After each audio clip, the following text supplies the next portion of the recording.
matériel informatique, souris, clavier, imprimante, disque dur interne et externe, clé USB, câble réseau. Perfect Informatique vend des appareils informatiques, ordinateurs de bureau, écran et unité centrale, pièces détachées d'un appareil informatique, consommables informatiques, papier A4 et encre imprimante. Dépannage et maintenance appareils informatiques. Contact 03205 413 87 034 11 752 53, ouvert de 7h30 à midi, 14h30 à 17h30. Perfect Informatique, enceinte immeuble hôtel Agbar.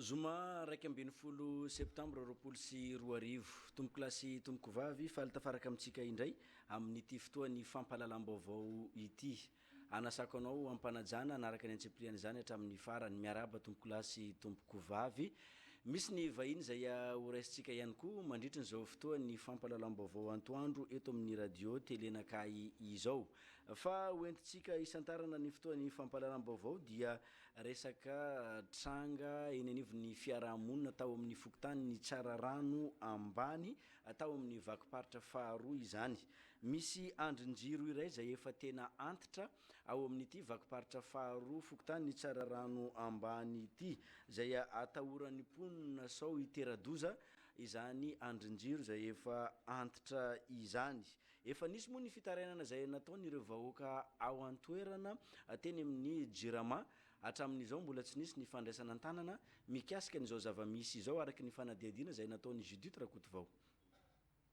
Mampitaintainany manodidina eto amin'ny vakiparitra faharoa tsara rano ambany ity andrin-jiro ity efa mivoaka avokoa ny vy ao anatiny efa mitanjaka amin'ny ankapobeny kanefa mbola miasa mitondra herinaratra amin'ny tokantrano maro na fahavaratra na maintany miozongozona ity andrin-jiro ity rehefa misy rivotra raha ny fanazavan'ireo mponina fa ratsy be izy io fa mangozovozo magnoragn'andro miary rivotra karaha horodana na tsisy oragn'andro mandrivotra fagnahandro tebotebo zay ary fatin'olo maro fa tsy fatin'olo raiky ka tegna fa miangavy anareo moa Jirama avekeo magnano manoratsotra zareo lasa mipody koa afary zareo avake tsy mipody ka tsy amitsy zany raha tianjare atao amin'io fa zay ato fa tapaka hevitry hoe ity poto ty fanitaranay fa matetika misy piasan'ny Jirama maro mandalo eto fa tonga eto matetika de manao ankety ana eto reo manao ankety de misy taratasy fenona zay de hoe soratany atao urgence foana ozy izy ty fa tsy hoetrela de tonga jusqu'à zao mandeha matona tsy efa intelo reo zay vezivezy teto fa izy poto mbola tsy metsika mbola tsy nisoloandreo zay mitebotebo tompoko satria io zavatra hoe rivotrandreo tsofony rivotra efa mietsiketsika be poto raha vao tsofony rivotra ka io raha idaboka izy tena olobeny mety afaka ialana andositra fa raha zaza tratrany eto satria marobe zaza eto raha zaza tratrany eto tsy afaka manao ninana de zay zany mba agnatana amin'ireo tompona ndraiky indrindra anao monsieur le directeur ny Jirama ataoko fa tsy haiko na fa tonga aminao any le tatra na tsy tonga aminao any aloha fa zao zany nataonay mba ho tatra fa fampatsahivana aminareo le tompona ndraikitra ambony tsy mitory anizaniza akory zay fa mitaraina amin'ny zavatra manjoanay marary zay aminazy ty alahelo zay satria ohatrany tsisy pijery ohatrany tsisy pijery fa tsy tarainana foana raisiraisina taratasy nefa tsy tonga ty aby reo mame le valiny aveo ty zao jusqu'à zao mbola io poto io tsy raiky foana izy io misy raiky koa ry kakazo ery io nataotaonanay kakazo io mba tsy halavo azy zay zany reo solution nataonay mba hierovana an'le manodidina aloha fa io tsy mahavonjy fa matahotra ny tena satria olombelona aina ndro andesiny tena eo tsy maintsy hierovana ny aina mba iray faly amin'ny olona rehetrarehetra fa mangataka anao monsieur le directeur ny Jirama mba jereo akaiky ty raha ty fa mampalahelo anay izy ty mampavozo anay mihitsy ty poto ty. Marobe ireo poto na andrin-jiro mitondra herinaratra vita hazo eto amin'ity secteur 2 tsara rano ambany ity efa saika potika avokoa ny ankamaroan'izy ireo efa toanana amin'ny hazo mba tsy enjera ny sasany atahorana sao ampidodoza. Lafim-baovao hafa tanteraka kosa indray efa nisy ny fanisana olona zay natao teny anivony fokotany teto Mahajanga manerana an'ireo fokotany 420 izany.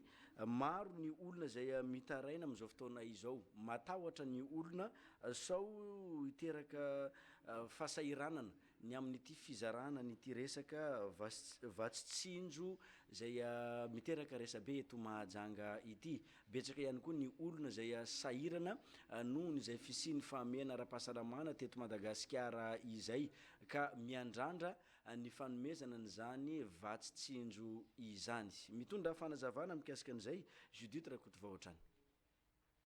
Manahy sao tsy ahazo anjara amin'ny vatsitsinjo izay hozaray ny fitondram-panjakana ireo manano tena. Vehivavy iray ao amin'ny fokotany Tsararano ambany no mitondra ny fitarainany, fa tsy anisany nalaina anarana, tsy mba manana lehilahy loham-pianakaviana kanefa ny sedra olana tato anatiny ity ame anara-pahasalamana ady amin'ny tsimok'aretina coronavirus ity. Zay zany zaho ao amin'ny fokotany Nosikely Tsararano. Be dia be zaho ao anaty lakoro satria misy trano vao vita dia vao nifindra tao daholo, ka ny sasany samy manana ny tany aviany amin'ile toerana nisy azy dia nifindra ao. Anao carnet nefa zahay lazain'ny président fa tsisy tsony ny carnet raha tsy efa vita ny fizarana vary zay vao misy. Kanefa za miteny zao efa 66 ans za tsy miasa aho, ny ataoko zao manao retaillages.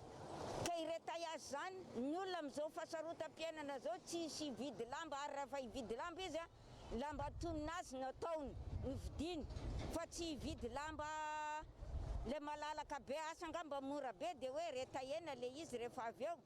Ka izay zany sarotra be, ary ny carnet indraindray ataony 3,000, indraindray ataony 25,000 arakaraky n'le olona hitany zany. Ka malahelo zany zahay ao anaty lakoro ao, indrindra fa zaho lefa tsy miasa tsony dia tsy ahazo anjara. Nefa zay zany raha olona manjainjaitra zany tena confinement tanteraka zany. Nefa zao moa fa malalaka, nefa ny olona mbola ara-pahamen'ny olona zao dia mbola ny sakafo aloha fa tsy resaka lamba. Ka zay zany mba hitarainako aminareo mpanao fanjakana, mba asiana fanaraha-maso zany hoe jerena isaky ny tokantrano hoe iza ny tokony ara-pahamehana tokony azo le fanampiana. Raha ny fanazavan'ny tompona andraikitra ao amin'ny fokotany misy azy, efa nisy ny fandaminana ny amin'ny fizarana an'io vatsitsinjo io. Efa eo am-pandaminana ny fitondram-panjakana eto Mahajanga amin'izao fotoana izao. Nahazo filazana sy ny tsara ho fantatra ny fotoan'ny fampahalalam-baovao eto amin'ny radio télé nakay amin'ity Zoma ity. Aroso anao zay filazana izay rehefa avy eo manohy ny vaovao magnaraka.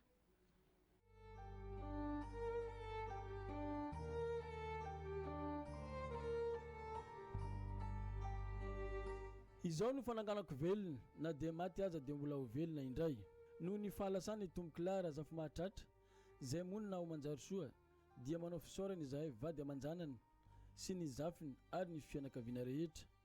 Isaorana ianareo amin'ny chambre de commerce, pêcherie de Nosibé, Akoalma, ny fikambanana Fitemami, ny fikambanana Fitsimi, ny fikambanana Fizapi, ny fikambanana Fizami, ny fikambanana Marvoay, ny fikambanana Boina, ny fikambanana Vona, ny fikambanana Bloc 7, ny fikambanana Fitaratra, ny fikambanana Mamiratra, ny fikambanana Ainga.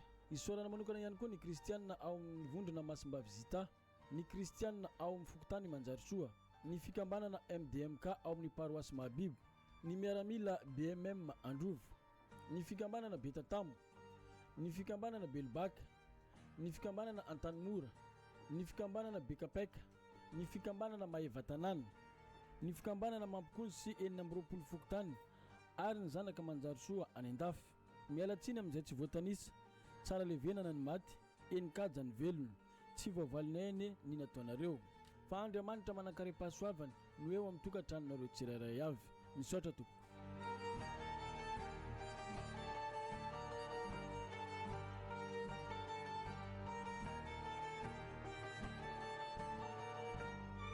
Hafatra ho an'ny mpikambana ao Ativaboeny Mahajanga. ho fanoizana indray ny fanatanterahana ny drafim-panarenana ny Otivaboeny izay somary niatokely noho ny fihiboana dia hiditra indray isika amin'ny fanamarinana ny kontombolan'ny mpikambana rehetra ato amin'ny Otivaboeny. Noho izany dia iangaviana isika mpikambana rehetra mba hanatona ny fikambanana na ny kaisa misy atsika tsirairay. Azo atao ihany koa ny manatona avy hatrany ny foibeny Otivaboeny ao Amboaboaka Mahajanga akaiky ny Sonatra Vangaindrano. Ento ny karne maha-mpikambana sy ireo antota taratasy hafa nametrahana vola miaraka amin'ny fanamarinam-ponenana na certificat de résidence sy ny karapanondrom-pirenena anaovana ny fanamarinana ny kontinareo ato amin'ny Otivaboeny ho an'ireo membram-bola tsy nahavita izany tamin'ity taona ity. Ho an'ireo mpikambana tsy afaka manatona mivantana noho ny antony manokana dia azony atao ny maniraka olona hafa fa tsy maintsy mitondra ny fanomezam-pahefana na procuration sy ny karne maha-mpikambana sy ireo antota taratasy hafa nametrahana vola miaraka amin'ny fanamarinam-ponenana sy ny karapanondrom-pirenena ilay mpikambana ilay iraka. Marihana fa io fanamarinana io dia ho voafetra ho 15 andro ihany no anatanterahana azy manomboka ny 10 septambra 2024 ka hatramin'ny 14 septambra 2024 ary tsy tompona andraikitra amin'ny konto tsy vita fanamarinana ny Otivaboeny. Mandritra ny fotoana rehetra anaovana ny fanamarinana ny konty dia isy mandrakariva ny fanajana n'ireo fepetra ara-pahasalamana, fanasana tanana amin'ny savony, elanelana iray metatra, fanaovana arovava sy orona. Misaotra antsika mialoha amin'ny fiara-miasa. Filazana permis de collecte very. Ilazana ianao bajaja izay nitondra olona niala teo amin'ny port nankeny amin'ny paraky sambatra androany tokony tamin'ny enora maraina teo fa latsaka tao anatin'ny bajajinao ny permis de collecte amin'ny anaran'ny société Le Poissonnier. Koa iangaviana ianao chauffeuran'io bajaj io na izay olona mety mahita izany mba hiantso ny laharana 032 70 785 24 na 034 07 881 57 na anatitra izany aty amin'ny radio telenakay. Omena valisoa ianao ary tsy hisy ny arakaraka. Misaotra tompoko. Fiofanana ho mpanabe. Te ho mpanabe ve ianao? Antsoina isika lahy na vavy izay manana diplôma BEPC, bac, licence, sy ny sisa eto Mahajanga sy ny manodidina. Marina fa préscolaire ilay fiofanana. Izay mahavita formation dia mahazo attestation de formation ara-panjakana. Ka mbola misokatra ny fisoratana anarana ao amin'ny école normale Mahabibo. Antsoina ianareo izay nanao formation ka tapaka noho ny fisian'ny valanaretina fa efa nomboka ny fitohizan'ny formation dia antsoina koa ianareo izay efa nisoratra anarana rehetra mba ho tonga ao amin'ny école normale Mahabibo raha vao maheno an'ity fampilazana ity fa efa anomboka ny formation antsika. Laharana 034 95 509 03. Isika mpampianatra no loharano ny fampandrosoana.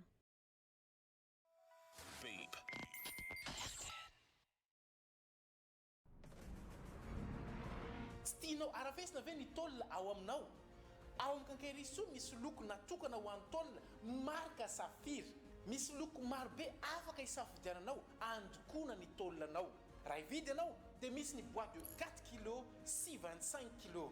Misy ihany koa ny loko andokona solaitra be na ny tableau, boîte de 1 kg, mainty sy maitso. Mitady lazura ve ianao? Misy tavangana 1 litre amin'ny loko isan-karazany ao amin'ny Kankerisoa. Ary mitady enduit ve ianao? Misy enduit de 10 kg ao amin'ny Kankerisoa.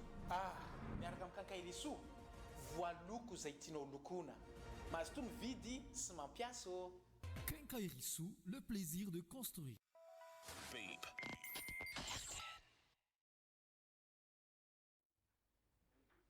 Efa nambara tany am-piandohana fa misy vahiny raisitsika amin'ity fotoan'ny fampahalalam-baovao eto amin'ny radio telenakay ity. Ny avy ao amin'ny Canal Plus VAD na vendeur à domicile. Zay no vahintsika eto, ahitana ny Gaël sy Marina, zareo no vahiny eto. Miarabanareo ihany koa ny tenako amin'ity fotoan'ny fampahalalam-baovao ity. Alohan'ny dirantsika amin'ny votoatondresaka, ampahafantaritsika ny olona aloha le hoe VAD.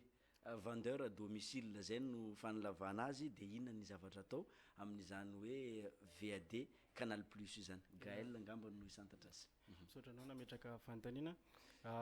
Miaraba ny vahoaka Mahajanga mijery ny vaovao atoandro zao. Ny équipe-ny Canal Plus vendeur à domicile zay moa zany fanalavana le VAD. Izay de équipe mobile. Misy ny équipe commerciale zay mandeha any anatinaty fokotany any efa hitahitantsika foana. De misy koa ny fiara manampy iny Sprinter Canal Plus maintimainty iny. Misy tokoa mampiavaka anay izay dia manao ny livraison domicile zay zany ny voalohany. Io zany natao ho fanamaivanana ho fanalana fahasahiranana antsika ao an-tokantrano zany raha tsy de manana fotoana antsika hivezivezena teritery ny fotoanantsika ao an-tokantrano dia izahay mpivarotra no manatona na manatitra an'le izy matériel complet Canal Plus any an-tokantranontsika any. Ny faharoa manarak'izay misy koa ny installation immédiate ho antsika mpanjifa vaovao zany raha mividy ny Canal Plus tsika dia efa misy technicien miaraka aminay manao ny installation antsika eo ny eo sady bojo izy antsika mazonga zay tsy misy vola miala. Zay zany ny andraikitry ny vendeur à domicile na ny VAD eo anivony Canal Plus zay manala ny fahasahiranantsika vahoaka eny anivon'ireny fokotany maro isan-karazany eto Mahajanga reny satria ianareo mihitsy no manatona eny anivon'ny tokantrano manatanteraka an'izay asa izay ho an'ireo zay ampiditra an'ity Canal Plus ity. Resaka tolotra atsika. Canal Plus no resaka eto betsaka ny tsara ho fantatra ho an'ireo zay mbola tsy mampiasa indrindra na ireo zay efa ao anatiny mampiasa manjifany zany Canal Plus izany. Ahoana ny mikasika an'ireo tolotra zay tsara ho fantatra ny vahoaka amin'izao fotoana izao. Marina. Misaotra betsaka. Ny tolotra zany ho an'olona zay mbola tsy manana ny prix d'entrée 80 000 ariary. Io zany azahoanao matériel complet, décodeur, kit, sahafa plus abonnement 1 mois. Abonnement 1 mois azonao anatiny plus installation gratuit, livraison domicile tout de suite zany installation vao tonga any aminareo. De ao zany ahitantsika ny ao anatin'ny abonnement eo 124 chaînes eo ny ao. Ahitanao sport, cinéma, série, jeunesse, novegas, télégastika zany misy anaky 10 ao. Ao anatin'ny novegas mo tena tian'olona be indrindra am'izao. Ao ahitantsika série Malkila, ny diary ary ny endry tantara malagasy mahafinaritra ireo de amin'ny novelas koa moa zany tsy adino ny El Diablo, La Donna de ny Myriam zay zany ny série mandeha ao amin'ny novelas sy novelas. De manarakaraka an'izay koa tsy adino ireo efa manana Canal Plus de raha manao abonnement ianareo de mahazo bonus semaine généreuse raha ohatra ka mbola tsy tapitra ny abonnement tsika de mahazo an'izay tolotra zay tsika rehetrarehetra.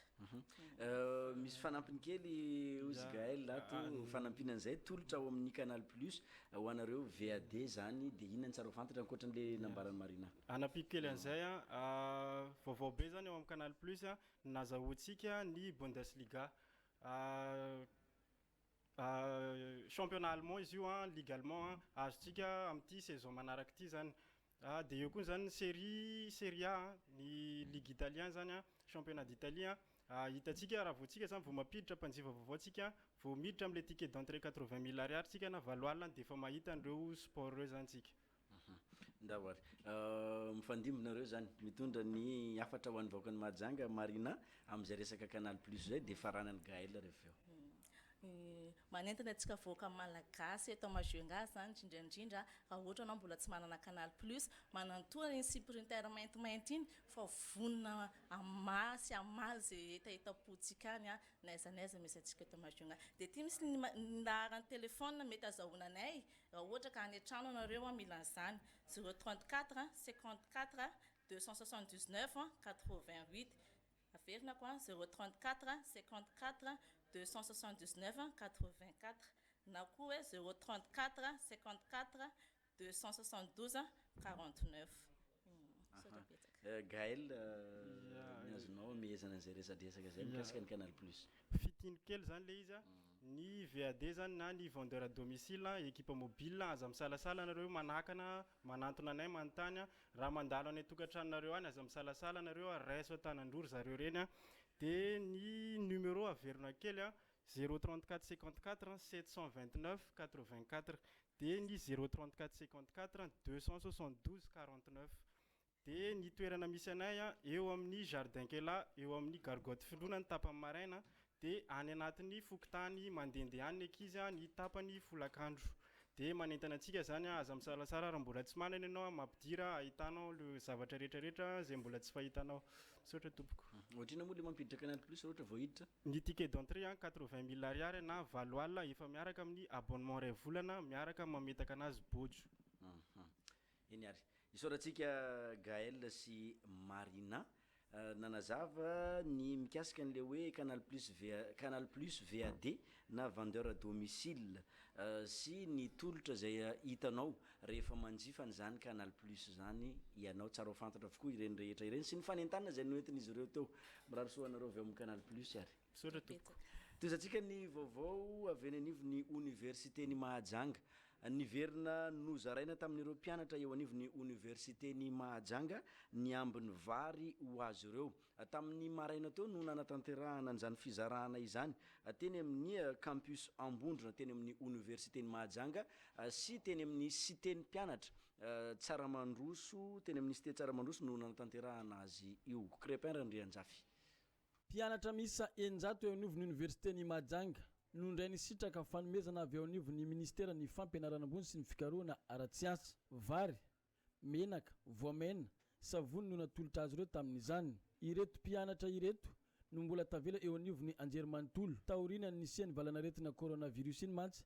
betsaka amin'izy ireo no efa nandao ny toeram-ponenana avokoa mialohan'ny iverena ny fampianarana eo anivon'ny anjerimanontolo eto Madagasikara nefa reto mpianatra reto no mbola tavela eo anivon'ny campus sy eto amin'ny cité ny mpianatra eto amin'ny cité Tsaramandroso nisy tamin'ireo mpianatra ny sitraka ny fanomezana no velotaraina tamin'ny fomba nanisana azy ireo ny tena olana ny mpianatra amin'ny cité amin'izao zany ny fomba fanaovana recensement zany tena tsy rariny mihitsy satria olona ray zany tratrandreo anaty trano ao nefa zay lasa manao bazary dia lazaindreo fa iny olona ray iny foana no omena ny tena faharoa manaraka an'izay ary tena loza zany io zavatra hoe tokony raikiraika isaka ny mpianatra dia lasa saky roa hitambara mpianatra telo tsy vita nefa tsy mahazo ny namanay fa le olona efa raika ao anatin'ny trano koa zany mbola mitambatra saky amin'le namany hafa zay zany tena olana ka manao antsoavy zany zay eo amin'ny tompona andraikitra amin'ity zavatra ty fa tsy mety zany raha ohatra hifanararoatra ohatran'izao isanambaratongany foana zany isika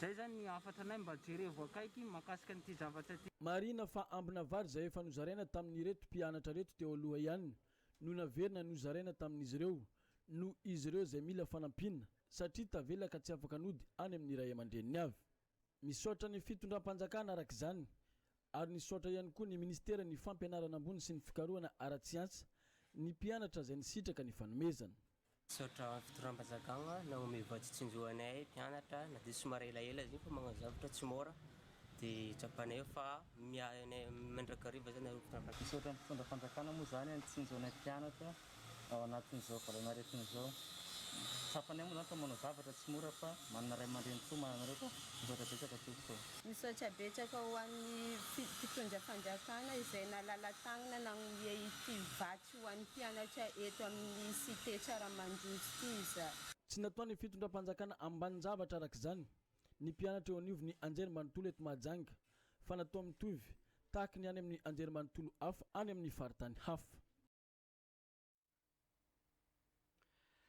fantatra ihany koa amin'izao fotoana izao fa afaka misitraka vola tosika fameno ireo olona zay miasa eny anivony ireo orinasa zay mikambana ao amin'ny CNAPS izany misy anefa ireo fepetra takina ahafahana mahazo an'izany vola tosika fameno avy ao anivony CNAPS izany Judith Rakotovao tsy marisika ny olona maka ny vatso fameno eny amin'ny CNAPS raha ny fanambarana sy ny fanazavana no entiny tompona andraikitra raha tsy aivona dia afaka maka vatso fameno avy eny anivon'ny CNAPS ny mpiasa ao anatin'ny orinasa afa ilay orinasa no manao ny fangatahany arakaraka ny fepetra takina no afahana mahazo na tsy mahazo ao anatin'izay tosika fameno izay ny favitrian'ny olona aloha hatreto fa ny Mahajanga manokana dia somary mbola vitsivitsy no mangataka amin'ilay izy mety hoe noho ny tsy fahafantarana na noho ny situation an'le mpampiasa ihany koa satria tsara ho marihana zany fa tsy izay rehetra te hangataka n'ilay fanampiana dia mahazo avokoa fa misy ireo fepetra izay takina momba an'izay dia anisan'izay moa ny situation an'ilay mpampiasa aty amin'ny CNAPS.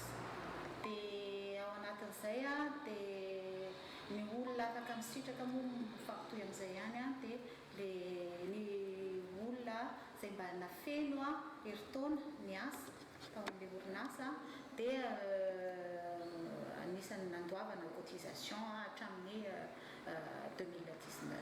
Fanampin'izay ny fomba ahafahana mangataka an'ilay izy tsy manao ohatra mahazatra hoe mitaratasy no aterina aty amin'ny CNAPS fa nilay mpampiasa zany miditra ao amin'ny site web ny CNAPS www.cnaps.ng dia hita ao avokoa ny zavatra tokony ho fenona, hita ao ny lisitra ny mpiasa, misy ny convention izay ho fenony ny mpampiasa ifanaovany mpampiasa sy ny CNAPS dia misy ny convention ifanaovany mpiasa izay mangataka an'ilay izy sy CNAPS.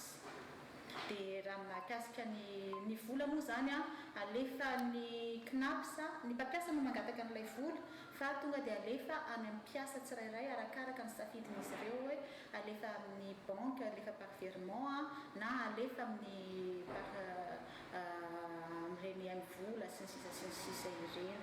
Dia raha mahakasika ny fomba famerenana an'ilay vola indray dia manomboka amin'ny taona ho avy vao mamerina ny vao tapahana ny vao manomboka ny famerenam-bola zany dia ao anatin'ny heritaona no amerenana. Raha ny fanazavana voaray dia tsy misy ny zanany aloha ao anatin'ny tosika fameno ity fa ny vola zay nalaina ihany no aloha ary amin'ny taona 2024 vao averina tsikelikely ilay tosika fameno alaina amin'ny CNAPS.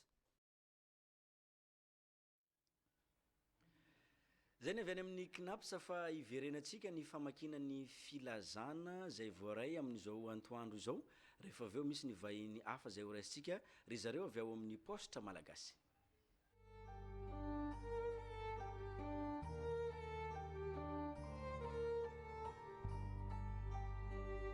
Izao no fananganako velona na dia maty aza dia mbola ho velona indray noho ny fahalasany Tombo Clara azafy mahatratra izay monina ho manjary soa dia manao fisaorana izahay vady aman-janany sy ny zafiny ary ny fianakaviana rehetra. Isaorana ianareo amin'ny chambre de commerce, pêcherie de Nosibé, Akoalma, ny fikambanana Fitemami, ny fikambanana Fitsimi, ny fikambanana Fizapi, ny fikambanana Fizami, ny fikambanana Marvoay, ny fikambanana Boina, ny fikambanana Vona, ny fikambanana Bloc 7, ny fikambanana Fitaratra, ny fikambanana Mamiratra, ny fikambanana Ainga. Isaorana manokana ihany koa ny kristianina ao amin'ny vondrona Masimba Vizita, ny kristianina ao amin'ny Fokotany Manjarisoa, ny fikambanana MDMK ao amin'ny paroasy Mahabibo, ny miaramila BMM Androvo, ny fikambanana Betatamo, ny fikambanana Belbaka, ny fikambanana Antanimora, ny fikambanana Bekapeka, ny fikambanana Maevatanana, ny fikambanana Mampikonsy sy 420 Fokotany ary ny zanaka Manjarisoa any Andafy. Mialatsiny amin'izay tsy voatanisa, tsara levenana ny maty, enikajany velona, tsy voavalinay eny ny nataonareo. Fa Andriamanitra manankare-pahasoavany no eo amin'ny tokantranonareo tsirairay avy. Misaotra tompoko.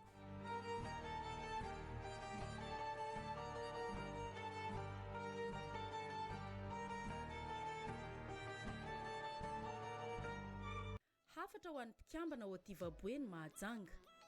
Ho fanoizana indray ny fanatanterahana ny drafim-panarenana ny Otivaboeny izay somary niato kely noho ny fihiboana dia hiditra indray isika amin'ny fanamarinana ny kontombolan'ny mpikambana rehetra ato amin'ny Otivaboeny. Noho izany dia iangaviana isika mpikambana rehetra mba hanatona ny fikambanana na ny kaisa misy atsika tsirairay.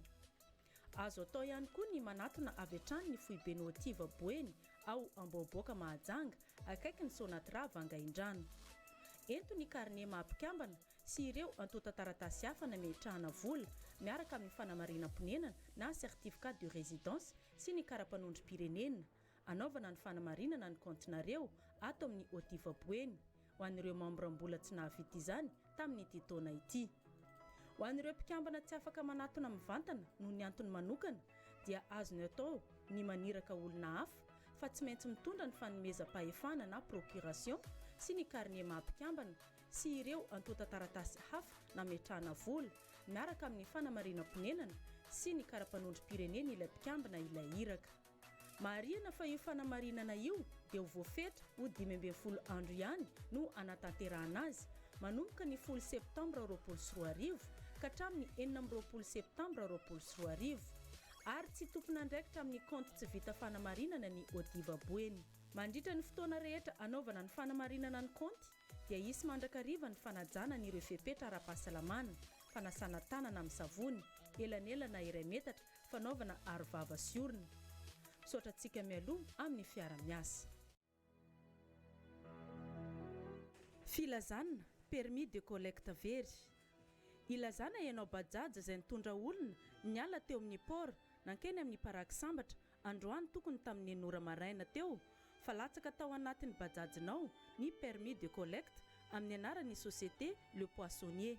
Koa iangaviana ianao chauffeuran'io bajaj io na izay olona mety mahita izany mba iantso ny laharana 032 70 785 24 na 034 07 881 57 na anatitra izany aty amin'ny radio telenakay. Omena valisoa ianao ary tsy isy ny arakaraka. Misaotra tompoko. Fiofanana ho mpanabe. Te ho mpanabe ve ianao? Antsoina isika lahy na vavy izay manana diplôma BEPC, bac, licence, sy ny sisa eto Mahajanga sy ny manodidina.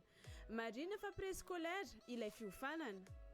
Izay mahavita formation dia mahazo attestation de formation ara-panjakana. Ka mbola misokatra ny fisoratana anarana ao amin'ny école normale Mahabibo.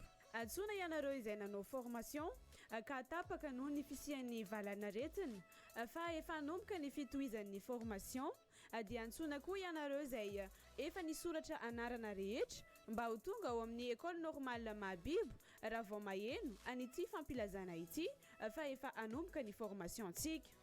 Laharana 034 95 509 03. Isika mpampianatra no loharano ny fampandrosoana.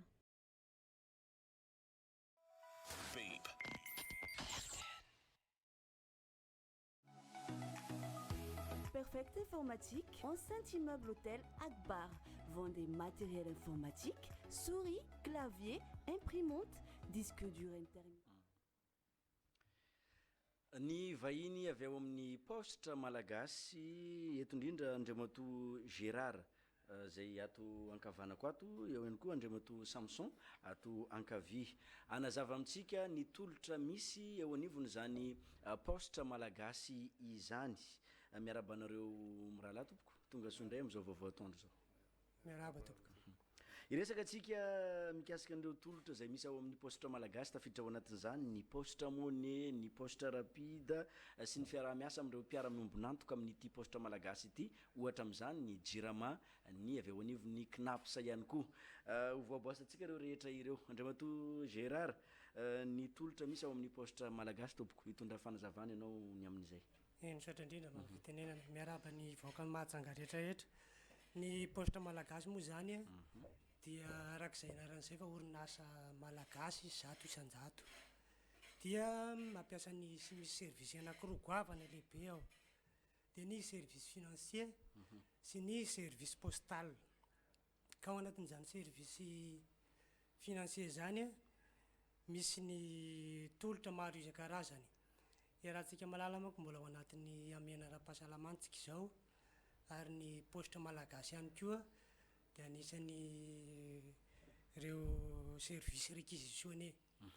Ka ho fandraisana anjara ny poste malagasy amin'izany eo amin'ny vahoaka malagasy rehetra dia misy tolotra promotion izay efa hatramin'ny volana ho io poste monnaie 0, transfert 0 ariary, retrait 0 ariary, dépôt 0 ariary.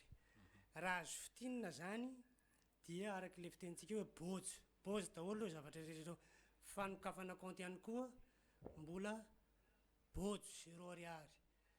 Dia ao any amin'ny bureau poste rehetra no ahitatsika an'izay. Ka ao anatrehan'izay toy izako ihany koa ny poste malagasy misy service anankiroa izy a de ny service financier service postal de misy ny ao amin'ny poste rapide ka ao anatin'ny taviditra ao anatin'ny service postal zay a ka omeriko ny namako ny fanazavana kely mahakasika an'izay. Ahoana indray mikasika an'ity poste rapide ty inona ny tsara fantatry ny mpijery sy ny mpiaino ny vaovao antoandro eto amin'ny radio télé anakay Andriamatoa Samson. Tompoko misaotra na amin'ny fitanenana miarabantsika mpijery fahita lavitra RTN. Eto amin'ny poste malagasy dia manana service anankiray zay zay atao hoe service rapide. Service rapide io dia mitondra courrier entana miakatra an'Antananarivo mandeha eraky ny Madagasikara. Tsara tsy aivina sy amafisony eto fa manana bureau 200 zay manerana Madagasikara ary afahana mitondra an'ireo tarata entana sy taratasy ireo any amin'ny toerana faran'izay lavitra indrindra ary. Ka eo anatrehan'izay zavatra zay a dia tsara ihany koa ny manamarika fa ao anatin'ny hoe ezaka ataon'ny fanjakana mba hosarahana roa zany amin'ny resaka hoe fitaterana entana sy ny fitaterana olona ka mba hampanara-penitra ny fitaterana entana dia tsaratsara ny vahoaka manatona ny poste malagasy tena hoe tena tsara zany satria ao sady ara-dalàna ny manara-penitra fa ny mandeha any amin'ny taxi borosy angamba mety hoe olona ihany no entina any. Zay zany amin'ny lafin'izay poste rapide zay. Dia ireo entan'ireo a dia alaina sy aterina fa tsy hoe mety hoe toerana anankiray nakanazy fa livraison domicile izy ny fitenenan'izay. Fanampin'izay koa moa zany izay eto amin'ny poste malagasy dia afaka mandefa entana atao hoe rapide international dia ny EMS mailaka zany izay mandeha any ampity io courrier io ary rapide ihany koa no hoe afaka ilazana azy angamba hoe EMS mailaka. Dia ao koa ny resaka colis postaux izay eny bureau poste Analakely no ahitana azy any zany no mandefa an'io resaka colis postaux io. Eo anatrehan'izay zavatra zay koa zany a dia tsy mionona fotsiny amin'le service postal zay a fa miampita ihany koa amin'ireo le mpiara-miombona antoka na partenaire mba omeko ny namana angamba ny fanazavana. Eny tompoko efa nolazaiko toy ihany le izy efa natsidika eo misy ihany koa ny mpiara-miombona antoka aminareo miara-miasa amin'ity poste malagasy ity. Tsara ihany koa ny afantarany vahoaka ny mahajanga an'izay rehetrarehetra izay. Andriamatoa Gérard. Tompoko ny partenariat ny poste malagasy moa zany tsy mijanona fotsiny ao amin'ny birao fa miara-miasa sy manamora ny filan'ny mpanjifa rehetrarehetra. Izany tafiditra ao anatin'izany ny pension, ny trésor sy ny CNAPS. Dia io zany ialana amin'le filarana be. Io ihany koa mbola ao anatin'ny ameranam-pahasalamantsika zao mila fitandremana tsara dia manolotra nyity tolotra ity ny poste malagasy zay afaka alohan'ny poste monnaie ny pensionnareo zay tsara marina fa pensionnareo tsy isany-binana fa voarainareo zato isan-jato ny vola nareo rehefa atao anatin'ny poste monnaie. Ka ny toizako ihany ny pisipisiny kely ny dossier ilaina amin'izany. Dossier ilaina amin'izany ho an'ny trésor pension amin'ny trésor zany dia mila manao demande d'assignation. Io demande d'assignation io zany misy efa imprimé fenona amin'ny poste malagasy dia iny entina makany amin'ny trésor angatahana an'leo demande d'assignation io. Dia avy eo mila manana attestation na compte poste monnaie. Mila manana compte poste monnaie zany io zay teneniko teo hoe bojo ny manokatra compte poste monnaie zao. Tongafa manokatra io poste monnaie io. Dia photocopiena CIN, dia photocopie ny carte pensionnaire, photocopie ny fiche de pension, dia manaraka ny certificat de vie. Io certificat de vie io zany taloha isam-bolana no takina fa ankehitriny io zany dia lasa isa 3 volana. Koa manentana antsika rehetrarehetra zany ny mpandray pension any amin'ny trésor tongava eny amin'ny poste malagasy akaiky anao manao an'io fa tsotra io sady mora zay dia eo anatren'izay ihany koa ny knaps mitovy amin'izay ihany koa fa ny dossier ilaina vitsivitsy ihany dia demande d'assignation dia ny fananana compte poste monnaie. Iny ary tompoko Andriamato Samson ny amezatsika ny resadresaka sy ny fanampiny amin'izay voalaza teo zay ny fanentanana ihany koa ho an'ny mponina eto Manjanga.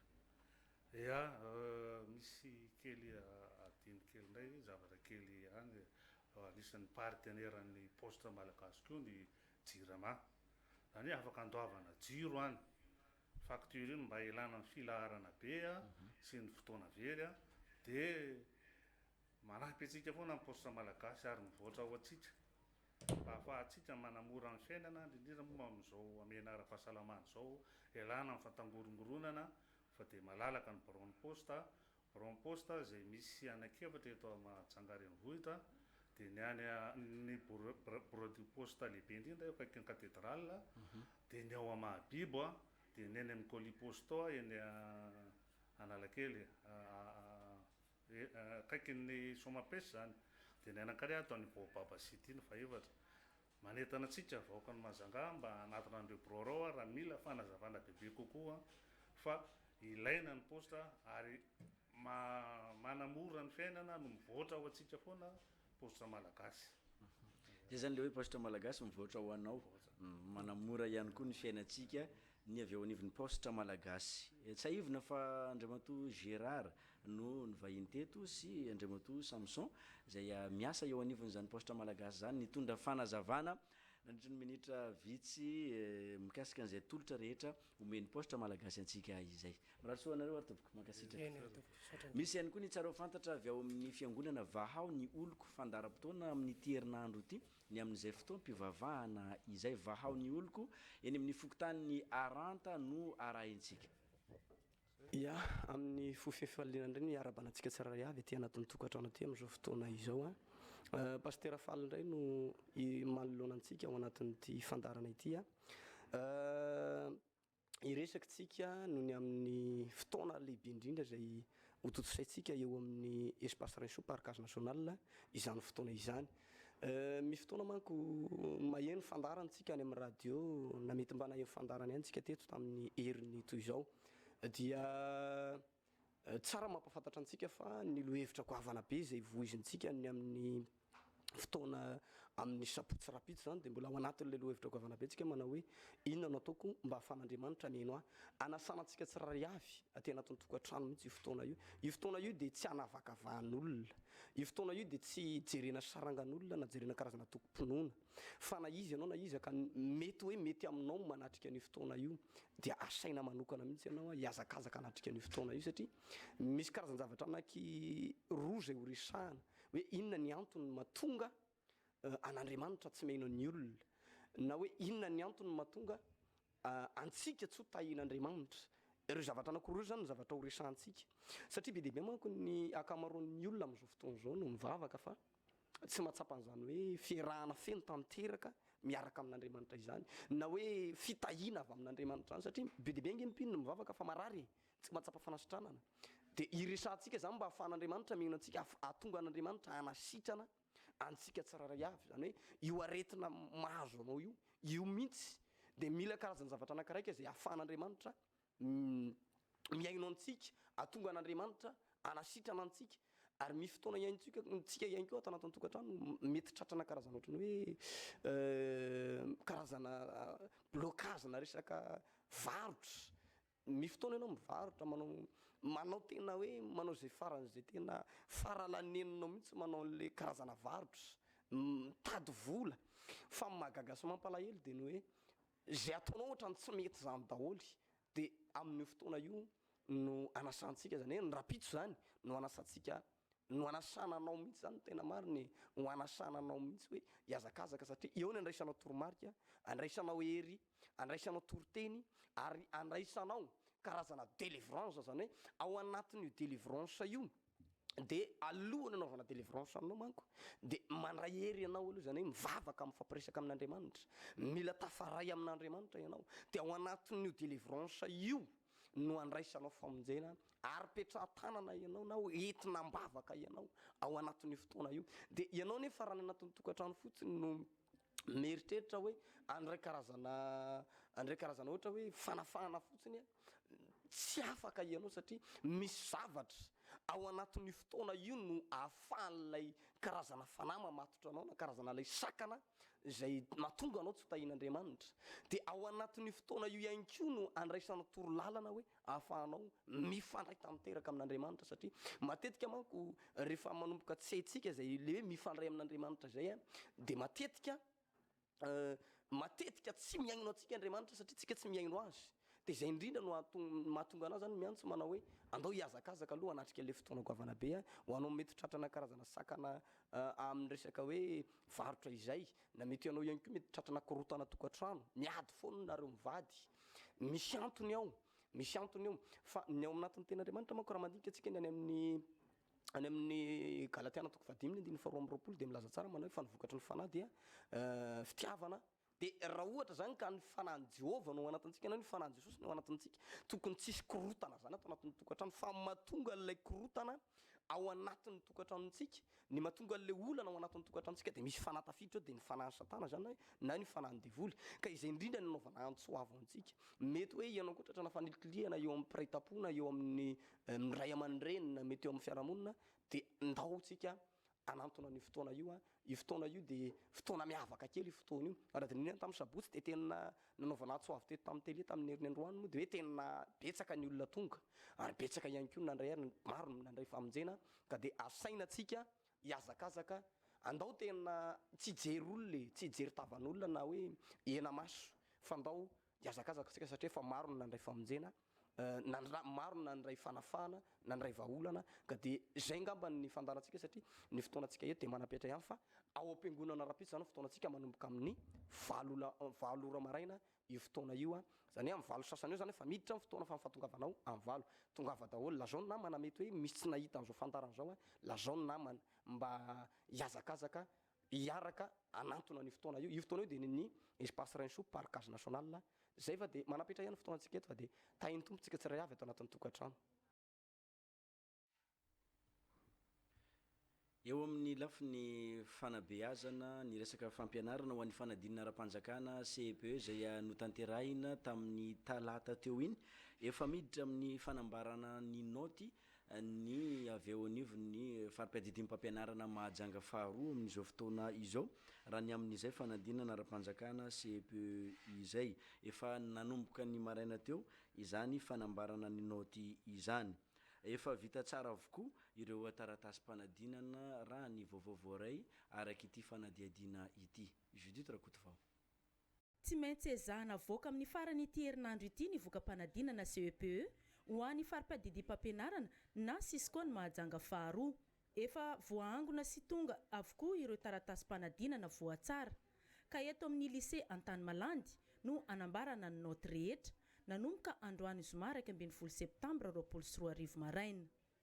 Tonga soamantsara eto majanga zany ny fait de copie rehetra efa vita correction zany hoe efa vita daholo zany ny correction ny fanadinana ao an'ny siskony majanga faharoa fa ny androany moa zany anomboka ny transcription zay vinavinaina fa vita amin'ny farantena amty ihany ny famohana ny zay voka fanadinana zay ka eto moa zany de mitondra teny fisaorana satria lavitra de lavitra natokavale fait de copie reo tany Majamba miala any amin'ny 150 km eto Majanga de nisy zany fanampiana sy fiarahana am'izay malala-tanana zay de ankasitra any manokana nafahan'ireo fitaovana rehetra tonga eto an-toerana ka eto zany de makasitraka ary mampanantena trano satria ny fiarah-miasa zany de misokatra midanadana ho an'ny mpiara-mombonantoka rehetra ato anatin'ny sisko ny Majanga faharoa ka zay maniry anampy de afaka manampy mifampiresaka aty amin'ny sisko fa tsisy anavana io nizaniza.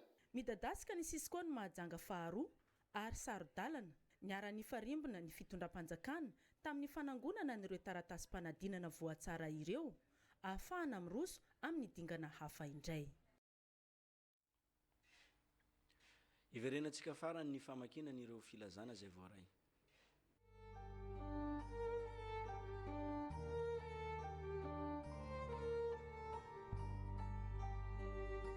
izao no fananganako velona na dia maty aza dia mbola ho velona indray noho ny fahalasany tomboky lara zafy mahatratra zay monina ho manjary soa dia manao fisaorana izahay vady aman-janany sy ny zafiny ary ny fianakaviana rehetra isaorana ianareo amin'ny chambre de commerce pêcherie de Nosibé Akoalma ny fikambanana fitemami ny fikambanana fitsimi ny fikambanana fizapi ny fikambanana fizami ny fikambanana marvoay ny fikambanana boina ny fikambanana vona ny fikambanana bloc 7 ny fikambanana fitaratra ny fikambanana mamiratra ny fikambanana ainga isaorana manokana ihany koa ny kristianina ao amin'ny vondrona masimba vizita ny kristianina ao amin'ny fokotany manjary ny fikambanana MDMK ao amin'ny paroasy Mahabibo ny miaramila BMM Androvo ny fikambanana Betatamo ny fikambanana Belbaka ny fikambanana Antanimora ny fikambanana Bekapeka ny fikambanana Maevatanana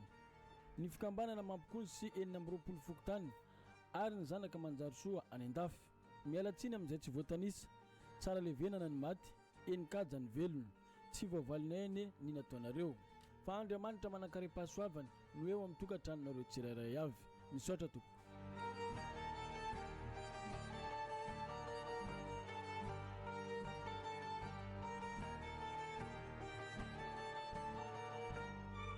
Hafatra ho an'ny mpikambana Otivaboeny Mahajanga. Ho fanoizana indray ny fanatanterahana ny drafim-panarenana ny Otivaboeny izay somary niato kely noho ny fihiboana dia hiditra indray isika amin'ny fanamarinana ny kontombolan'ny mpikambana rehetra ato amin'ny Otivaboeny. Noho izany dia iangaviana isika mpikambana rehetra mba hanatona ny fikambanana na ny kaisa misy atsika tsirairay. Azo atao ihany koa ny manatona avy hatrany ny foibeny Otivaboeny ao Amboaboaka Mahajanga akaiky ny Sonatra Vangaindrano. Ento ny karne maha-mpikambana sy ireo antota taratasy hafa nametrahana vola miaraka amin'ny fanamarinam-ponenana na certificat de résidence sy ny karapanondrom-pirenena anaovana ny fanamarinana ny kontinareo ato amin'ny Otivaboeny ho an'ireo membram-bola tsy nahavita izany tamin'ity taona ity. Ho an'ireo mpikambana tsy afaka manatona mivantana noho ny antony manokana dia azony atao ny maniraka olona hafa fa tsy maintsy mitondra ny fanomezam-pahefana na procuration sy ny karne maha-mpikambana sy ireo antota taratasy hafa nametrahana vola miaraka amin'ny fanamarinam-ponenana sy ny karapanondrom-pirenena ilay mpikambana ilay iraka. Marihana fa io fanamarinana io dia ho voafetra ho 12 andro ihany no anatanterahana azy manomboka ny 10 septambra 2024 ka hatramin'ny 14 septambra 2024 ary tsy tompona andraikitra amin'ny konto tsy vita fanamarinana ny Otivaboeny.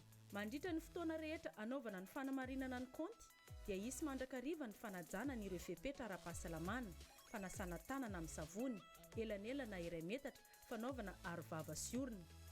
Saotra antsika mialoha amin'ny fiara-miasa.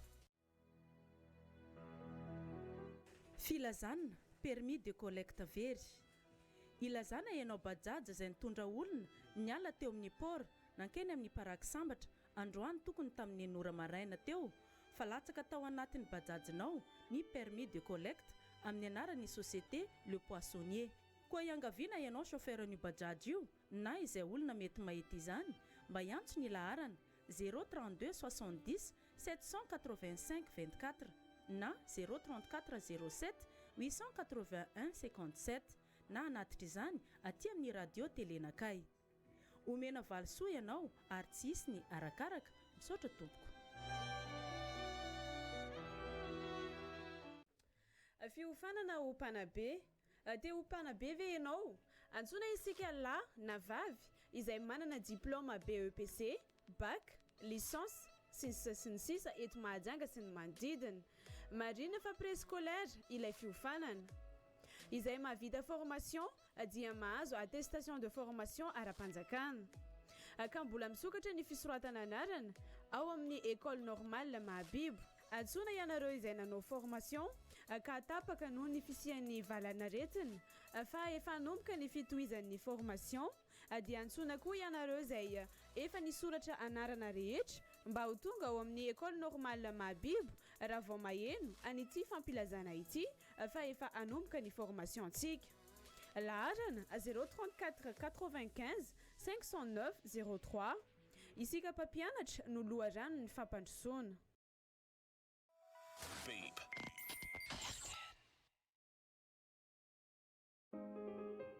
mila loko aloila ve ianao miaraka amin'ny Micalac ny Orlac tantehizao mifanirianao anaingo saina tsara ny ao atokatraninao ary koa ny asa momba ny loko sahaninao loko fampiasa anaty sy ivelan-trano fampiratiana amin'ny rindrina ampiasao ny loko Micalac ny Orlac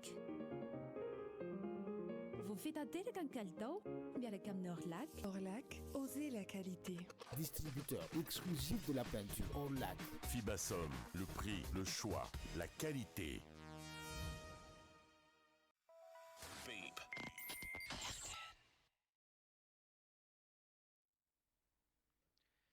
Nisy ny vaovao izay nalefa teto amin'ny radio télé nakay mikasika ny fanomezana ny sakafo ho an'ireo mpiadina niatrika ny fanadinana ara-panjakana CPE ho an'ny fari-piadidim-pampianarana Mahajanga voalohany izay nampimenimenina an'ireo ray aman-dreny ny zava-nisy mikasika an'izay fanomezana sakafo izay. Nanazava ny tena momba ny zava-misy mikasika n'ity raharaha ity ny tompona andraikitra manoloana ny fitarainana izay nataon'ireo ray aman-dreny ao amin'ny distrika ny Mahajanga faharoa. 17,700 ny isan'ny mpianatra nanala ny fanadinana CPE tao amin'ny fari-piadidim-pampianarana na Cisco ny Mahajanga faharoa tamin'ity taona 2024 ity. Avy amin'ny foibe-mpanadinana miisa 120. Midadasika sy mifanalavitra ireo foibe-mpanadinana ireo ka nanao ezaka ny tompon'andraikitry ny fanabeazana nanome sakafo ny mpiadina rehetra sy ny mpandraharaha nandritra ny fanadinana ny alana tamin'ny fahasairanana. Nahazo sakafo ny rehetra nandritra ny fanadinana CPE io raha ny fanazavana. Ka nisy ray aman-dreny mpianatra moa zany ny taraina fa hoe nisy tsy nahazo sakafo zany ataoko fa hoe ray aman-dreny mpianatra amin'ny toerana anankiray ataoko fa tsy marina ny voalaza satria ny zavatra nisy dia nandeharaka ny tokoizy ny fizarana sakafo ary ny sakafo daholo ny mpianatra nisy hatramin'ny goûté tao ary nisy sakafo atoandro dia voky daholo ny mpianatra ary nandambiny tsisy tao tsy lany ary tena kasitrana ny mpanome.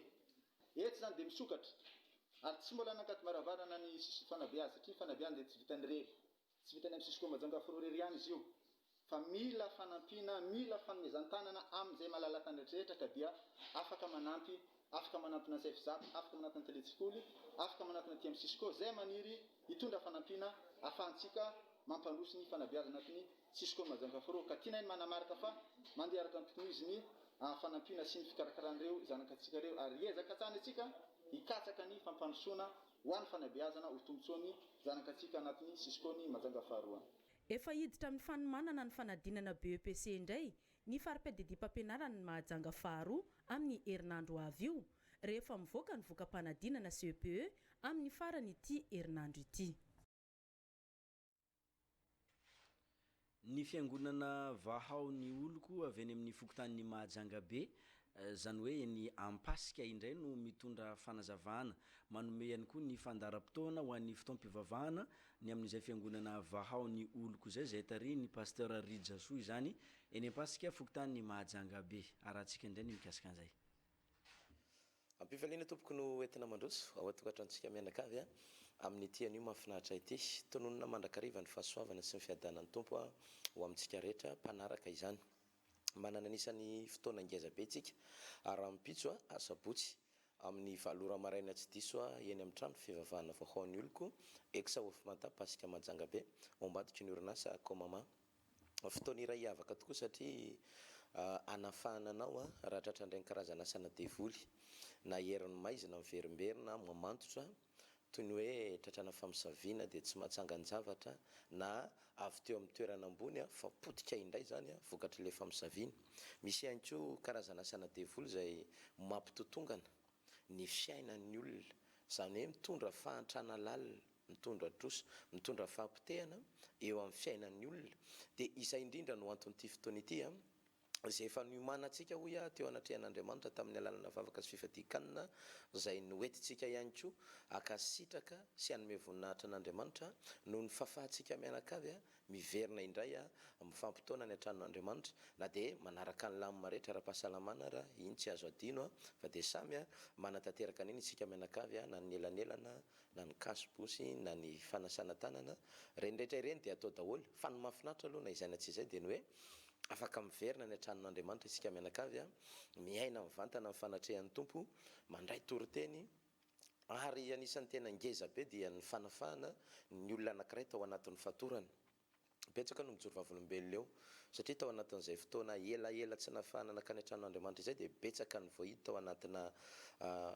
aretina misy tahotra mampanahy daholo zany ny zava-mitranga ary ny tena marina tokoa aloha raha ny zava-mitranga dia mampanahy tokoa mampatahotra hoe ahoana ny fiainako ahoana ny toy ny fiainana ny mpianatra mety hampiasa saina tonga indray ny fidirana ny fampidirana mpianatra ny jirama tao anatin'izay rehetra tsy nafahana ny asa zay tsy maintsy ho aloha ihany na dia ataoko aza hoe tsy dia tena ho aloha indray mitambatra fa aloha tsikelikely fa misy fitraikany daholo zany amin'ny fiainan'ny olona ny fiainana mihasarotra be dia be ny zavatra mety hikorotana manoloana an'izay zava-misy zay dia izay indrindra no isorantsika an'Andriamanitra hoe afaka mandray taridalana ianao fampianarana mandray toromarika any antranon'Andriamanitra izany dia ifanentana amintsika no hiakarako eto moa hoe samy fampilaza tongava fahasoanao tena mety indrindra ho anao zay mbola tsy nivavaka mihitsy hatramin'izay ary enonao mihitsy efa manomboka tsy mandeha amin'ny tokony ho izy ny fiainanao dia asaiko ianao tonga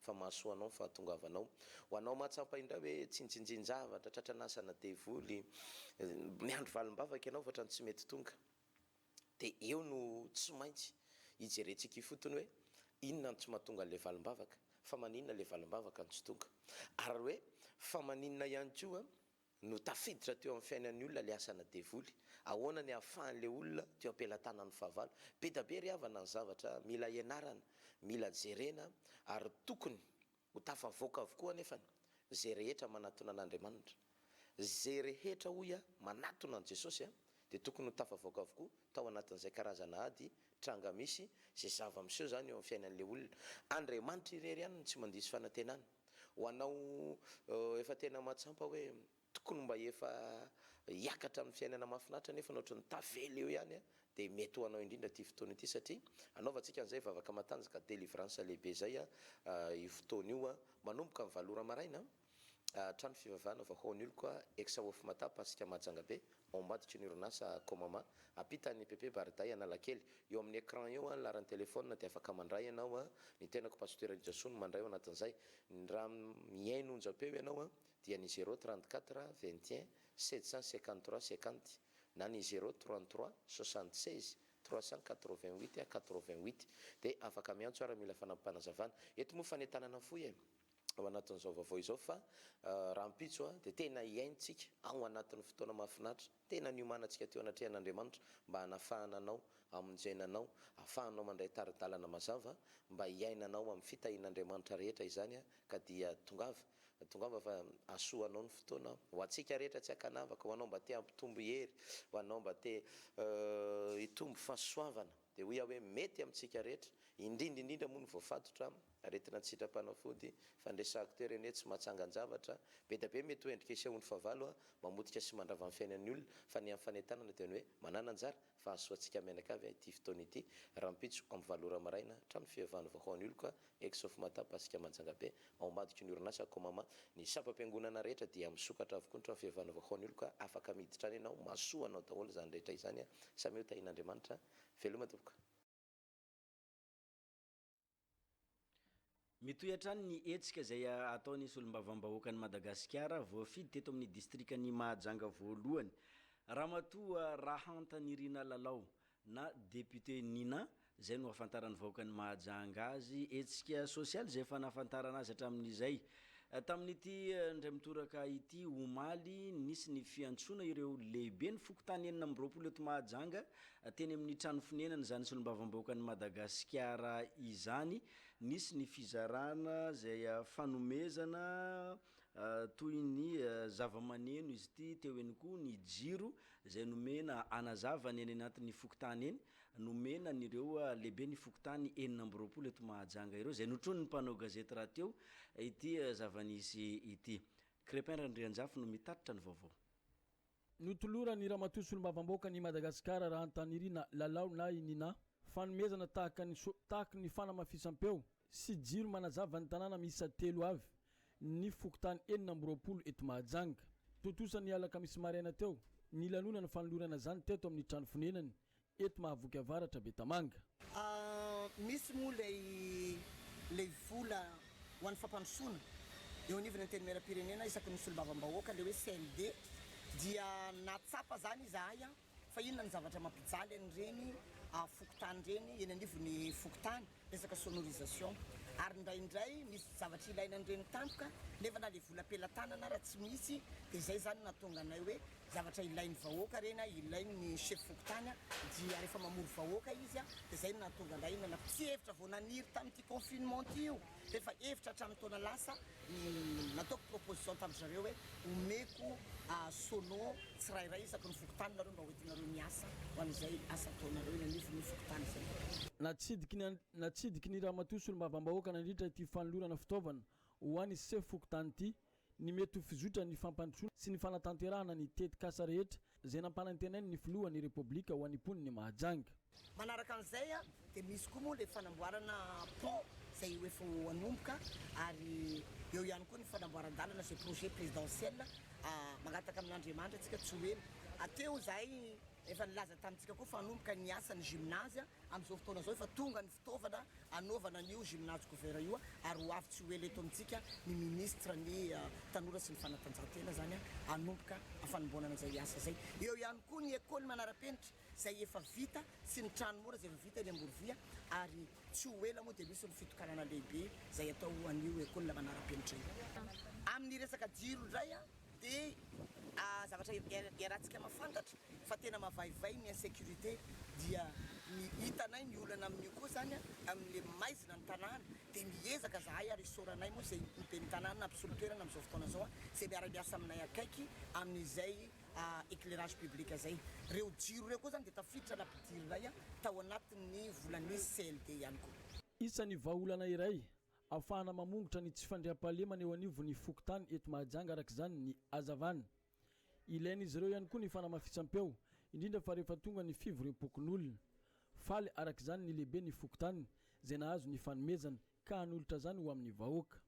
Fivoanin-tsaina ary mitondra fampandrosoana ela nahitany mpitondra teto Mahajanga zay tsy anao Madagasikara mbala tsara nahita zavatra nataony député vice parlementaire amin'izao eto Mahajanga ary izy tena hitanay hoe mipetraka mahareny azy. Mitondra fahazavana amin'ny fokotany aloha voalohany resaka jiro ary dia mitondra ihany koa fampandrosoana ho amin'ny fokotany zao hetsika lehibe ataon'ny ramatoa solombavambahoaka sady vice président ny parlementaire dia makasitraka azy zay satria tena mitsinjo vahoaka tokoa izy za misaotra fitabean'ny fanjakana hanolotra nyty fitaovana lafo vidy rehefa tsaroa oka hoazavaika amin'ny vahoaka fokonoratany mbamalava tsy hoany fokotany hoany ampitondra le izy fa hoany vahoaka amin'ny fokon'olona zany fitavina azy dia fokon'olona zany ty fa tsy hoana personnel. Tena mitondra fampandrosoana mihitsy angamba ny lazaina azy satria le mba toerana tena mafampana amin'le sy ny asan-dalo sy ny asa mpanao ratsy zany dia verina fa hoe mba ho azo atao ny mandalo amin'ny eny satria mafy dia mafy ho an'ny olona le voaendaka amin'ny andro amin'ny fito arivo amin'ny enina arivo amin'ny valo arivo dia makasitraka ny filonjam-panjakana indrindra moa député na fitolefitry ny assemblée nationaly dia faly zay fokotany satria hanazava ny tanàna ary mba miaina ny tsy fandriam-pahalemana mikasika zavatra rehetra ary koa moa ny fanentanana dia mana fanentanana izay zao ngamba mikasika ny sono dia anisany fahafaliana ho an'ny fokotany rehetrarehetra eny ambokolo eto Mahajanga zavatra dia makasitraka izy zay nanome. Tsara ny manamarika fa volan'ny CLD zay anjarany ramatoa solombavambahoaka raha antanirina lalao na inina no ny vidianana madiodio anireto fampitaovana ireto. Eny amin'ny préfecture-ny Mahajanga ny toerana anamboarana karapanondro ho an'ireo zay avao anamboatra zany karapanondro izany na ihany koa ireo zay anavao ny karapanondro zay efa misy fahasimbana. Eny amin'ity toerana ity raha ny vaovao fantatra amin'izao fotoana izao dia misy ny lamina manokana indray zay noraisina avy eo anivon'ny préfecture-ny Mahajanga ho an'ireo zay anamboatra nyity karapanondrom-pirenena ity fanadihadiny Wilirany Menjanahary. Efa miverina amin'ny laoniny ny fampandehanan-draharaha eny anivo ny prefektura ny Mahajanga ao amin'ny sampan-draharaha mikarakara ny fanaovana ny karapanondrom-pireneny. Na eo aza izany, misy ny lamina manokana izay tsy maintsy napetraka noho ny fisian'ireo mpianatra mikarakara ny karapanondro mba hahafahan'izy ireo miatrika ny fanadinana BEPC sy ny baccalauréat. Raha teo aloha teo ny ferana izany nandritry ny abehana ara-pahasalamana hoe ny latsinainy, larobia, lakamisy izay ihany no mandray ny mpanao karapanondro.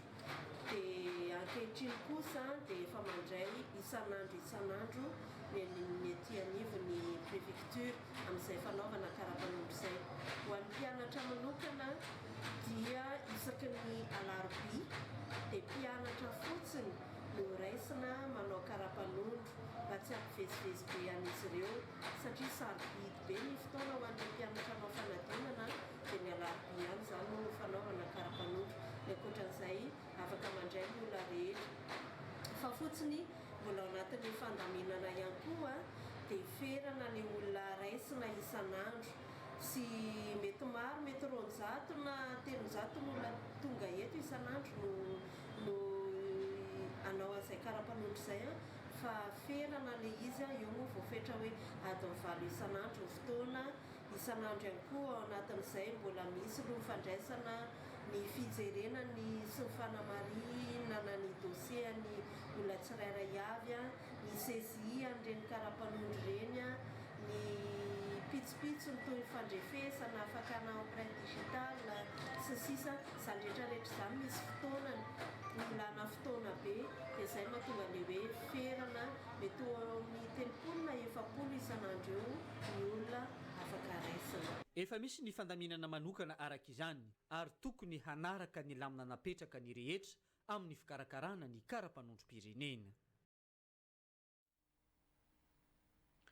Eo amin'ny lafiny fampianarana ambaratonga ambony any amin'iny faritanin'ny Toliara iny, raha ny vaovao fantatra amin'izao fotoana izao ihany koa dia misy ny fahamaizan'ny tranon'ny mpianatra eny anivon'ny anjerimanontolo ao Toliara ao.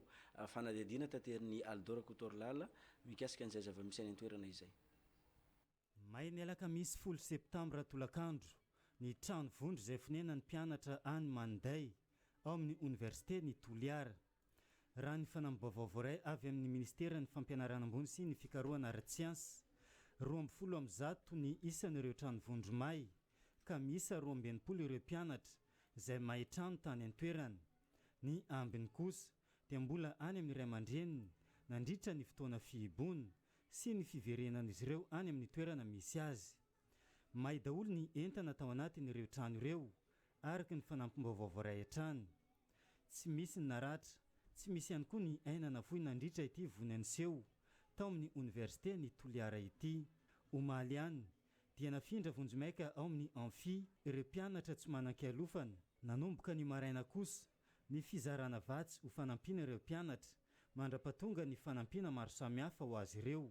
Any an-toerana ankehitriny ny mpanolotsaina misa 2 ho an'ny ramatoa ministry ny fampianarana ambony sy ny fikarohana ara-tsiansy mifanome tanana amin'ny filohan'ny université ny Toliara.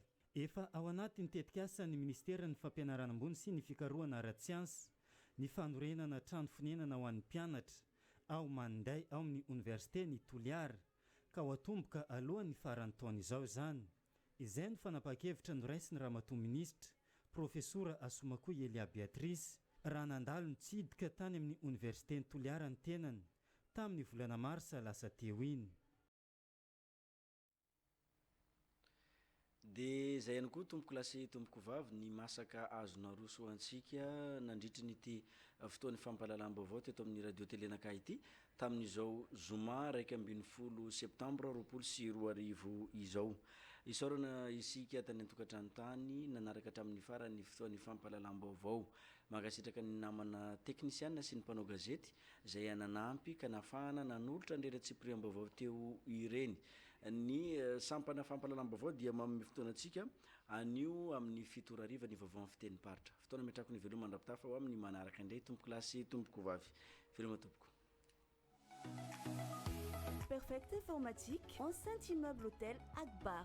Vend des matériels informatiques, souris, clavier, imprimante, disque dur interne et externe, clé USB, câble réseau. Perfect Informatique vend des appareils informatiques, ordinateurs de bureau, écran et unité centrale, pièces détachées d'un appareil informatique, consommables informatiques, papier A4 et encre imprimante. Dépannage et maintenance appareils informatiques.